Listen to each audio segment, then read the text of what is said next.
Right, well here we go. I've checked all the levels, oil, coolant, fuel, everything's good to go. Batteries are on, so let's put on glow. 1, 2, 3, 4, 5, 6, 7, 8, 9, 10 and start.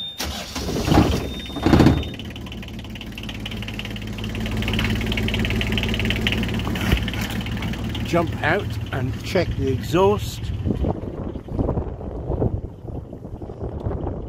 Nothing.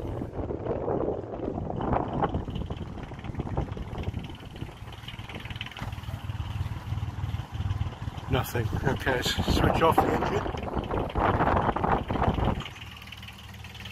So this is the pump that pushes the water around the engine. Inside there is an impeller, and I have to take this off first and make sure the water is flowing in to the pump, then reattach it, then take this off second and make sure the water is flowing out into the engine block. But I've just restarted the engine, having drained the water, and as you can see, it's being pumped out beautifully. So there was an air block in the water cooling system, which we've now freed up. Hurrah!